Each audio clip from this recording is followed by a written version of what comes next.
Hi, everybody. Autumn is upon us, and as the seasons start to change and the weather kind of has a real effect on the way we feel and how we eat and what we crave, and it actually brought on a whole new onslaught of new clients. And amongst these clients, I'm finding a little bit of a pattern. And then speaking with some of my regular clients, I'm noticing that there too seems to be little inklings of this same pattern appearing. And so I thought I'd talk about it today. Why not? What better time than now to talk about something that seems to be buzzing? So basically what it comes down to is our relationship with food. I've got clients right now struggling with anorexia, and I've got the other side of the equation where they're just struggling with weight gain and nearing obesity, and some beyond that nearing stage. But it's still all about our relationships with food. And it brings me to something else. I was traveling a little bit, and while overseas, the food seemed to be a little bit less processed where I was. I was in the Mediterranean, so I was in Israel, and they had more food-based foods. Like even the sauces and everything were made of chickpeas and olive oils and fermented creams called labana, and they have all these spices called za'atar that they put on everything, and everybody's really enjoying themselves. Yet, there's a lot of heat, and there's a lot of smoking going on and crazy traffic, and I'm wondering, how is this affecting their lives? What's really going on there? Because, while they do have the hot weather and the beach, they also are living in a very volatile part of the world.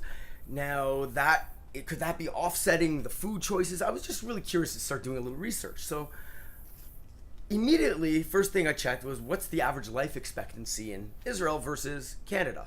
I thought it would be interesting at the very least. So as it turns out, the average life expectancy in Canada is 80.2 years. And in Israel, it's 82.4 years. Everybody seems to be smoking. They're eating white flour pita bread. They're consuming themselves in politics. And it's super, super hot outside. And it seemed to me odd that this could be happening. How does this even make sense? Canada, are you kidding me? We're not living to be as old as people living in the Middle East in Canada, where we have access to fresh water and fresh air. And even as I speak, the sun is beating down on me. The sky is blue. It's the middle of September. The weather's perfect. How is it that they're living longer than we are?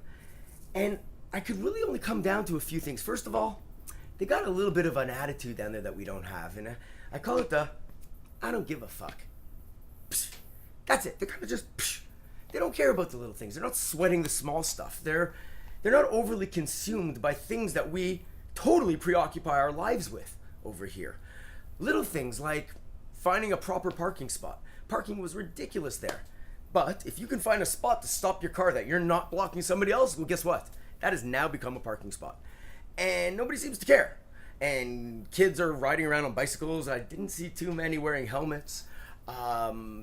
Teenagers are going into the army at 18 years old, and they have there's something going on there. They just don't care. And they're not going to bother with whole wheat pita and processed, easy to get stuff. They're making it themselves, and they're buying pitas from the local bakeries. So, why am I talking about this? I'm talking about this because it also turns out people over there are living very much over their heads in debt. Way more than here. Way more. They don't make as much as we do. Their houses are valued equally or higher than us in some cities. And I've never seen more expensive restaurants other than in New York or London in my life. It was really, truly an expensive experience. Yet, the restaurants are packed. People are out there enjoying their lives and spending money and getting into debt, and they just don't care. But they're not sitting down for things like fast food. They're not going to McDonald's, although they do have many McDonald's everywhere. They're not going for KFC and all that kind of. They're actually sitting down in restaurants and eating real food. They're eating Mediterranean-based foods all the time, with tons of fats and tons of vegetables. But it is mostly, by the way, vegetable-based foods. But they're enjoying it, and it's being made with love in the kitchen. It seemed the food was fantastic. The portions were ginormous. Yet they don't seem to be struggling with obesity like we are. They don't seem to be struggling with anxiety like we are. And they certainly don't seem to be dealing with the same level of eating disorders that we are dealing with over here. See, I call obesity and anorexia both eating disorders. It's more than just eating disorderly, although most of us tend to absolutely eat disorderly. And then we tend to become even more obsessed once we get on some bandwagon or something.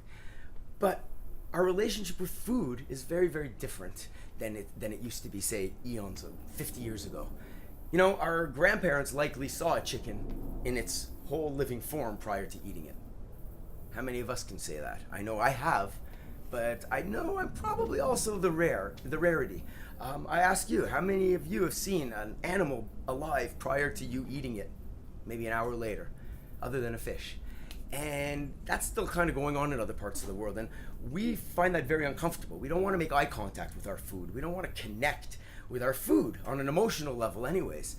Some of us just don't care. Woo! My steak comes wrapped in plastic on a styrofoam plate and an absorbent sponge. That's how meat comes. That's all I've ever seen meat as. But no, meat comes from an animal. Steak comes from a cow, a living creature with a brain and personality and the ability to make communities and communicate. And I'm not preaching veganism here. That's not what this is about. I'm an omnivore. I eat meat. I eat organic, clean, healthy meat from animals that enjoy their lives, and that really has a huge part in how our food tastes. And again, that's part of my topic today. Our relationship with food is not where it's supposed to be. I want this to be an opportunity for you to start considering where your food actually comes from. We've heard about these local diets, eat locally. Well, what does that mean, eat locally? What does it really mean? Have you been to a farm? Have you seen the work that goes in to upkeeping an apple farm in Stouffville, for instance? It's a lot of work, and these are usually a family affair if you're talking organic, real fruit. Of course, these commercial farms are a little bit different and very robotic, but go check out a farm. Go look into the animals that you're eating and wonder where they're coming from. There's a company that Longo's deals with exclusively. They're called VG Farms, and they actually have pasture-raised cows, and it's a family-owned business, and they're actually promoting the relationship with the animal and with our food so that we're not taken away from it. Because having no connection with food is in fact a major reason why we're having these eating disorders. We don't know what we're eating, and so we're just eating. And you know, I have a client who's been struggling with a severe eating disorder for years. Wouldn't necessarily classify as anorexia, but who needs classification?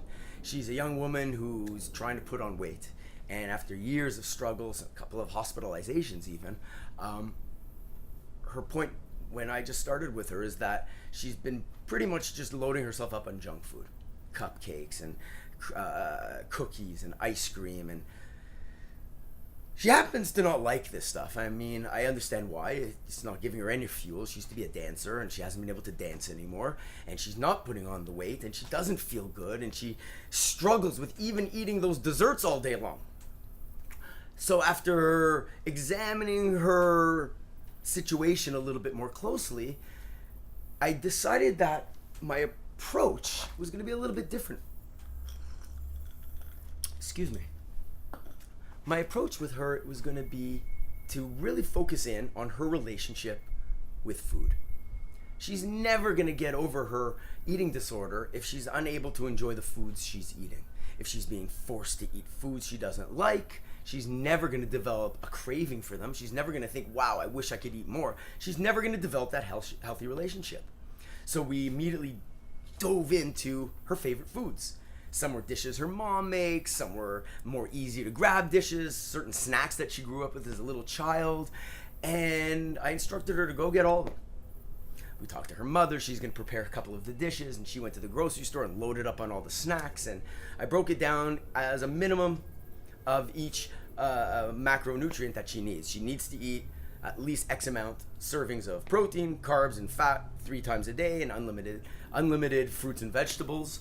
And anyways, it's all very new, and it's a whole new chapter, and I'm really excited for her because I believe this is the first step in her developing a brand new relationship with food, one that she can be proud of, one that she can embrace and actually use to fuel herself, right? Food is our fuel.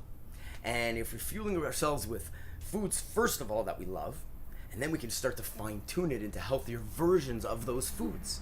If you love apple pie, well, geez, there's ways to make apple pie healthier than we know. We could change what we use in the crust. We can use organic apples, and we can use real maple syrup as the sweetener. We don't have to use the pre-made, layered with margarine and white flour and crappy ingredient with, oh, God knows what's in there. We can make it ourselves and enjoy apple pie again. We can have even fried chicken. Dare I say fried chicken? I started making it for my kids. I promised only once a month, although they've been asking for it daily. But I'm trying to also start to enjoy food a little bit more. It's something I learned when I was out there, that you can enjoy your foods and embrace some traditional foods while still remaining healthy and active and alive. And you can look forward to your meals again. So I started making fried chicken again. I downloaded the KFC spices and I figured out that recipe as close to it as possible. Of course, it's not really KFC, but I mixed it with good spelt flours and all kinds of great stuff, and I dunk it and I fry it in beautiful organic sunflower oil. And oh my gosh, I cannot tell you how great this is. This is the best chicken we've ever had in our lives. Our kids crave it. Okay, it's fried chicken. It's not healthy. And if you're trying to lose weight, eating fried chicken is not the way to go. But what I'm trying to paint a picture here of is that we're starting to enjoy food again. You know, while there were times in my career and life that I became on the cusp of orthorexic, which means I was very concerned and quite obsessive, in fact, in making sure that every single microorganism of food that went into my body was of the healthiest kind. I couldn't go out for dinners anymore. I stopped going to friends' houses for parties. I became totally overly consumed, because the more you know, the scarier it gets. And I had to actually pull myself back. And I have now. And of course, I still eat a 90% healthy diet, but I do indulge once in a while. I'm not eating the really bad stuff. I'm still, the really bad stuff for me is homemade fried chicken, which is okay. I'm not running to KFC and getting the bucket. Or I don't know if they still come in buckets. So what am I trying to explain here? I'm trying to explain, and I'm trying to convey to you that if you can start to enjoy your foods, the healthier ones, the traditional ones, start connecting with it. Think about how it was your grandmother used to make pickles, rather than the ones you get from the refrigerated section at the grocery store. It takes 3 minutes to make pickles.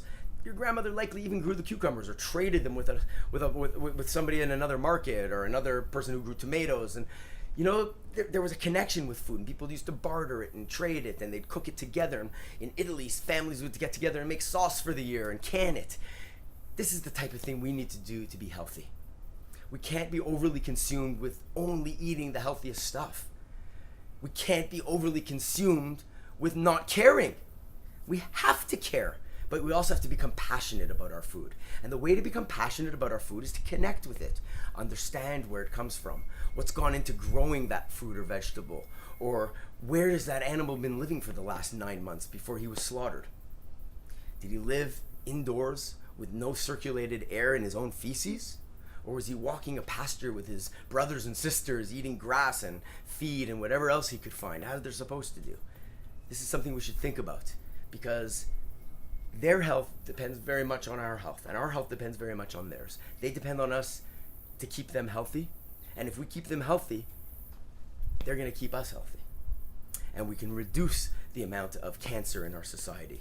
We can reduce the disease and the obesity and the anorexia and all the stuff that comes with it.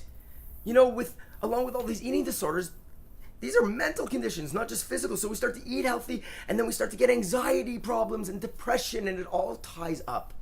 And it starts with connecting with our food, starting to love to eat again, and then starting to enjoy the good stuff. I hope I was able to convey a clean message of health and well-being to you without coming across too preachy. And I hope that you really take it seriously and try to connect with your food a little bit. When you go to the grocery store, just look a little deeper and see what you're really eating. Have a great week, everybody. See you soon.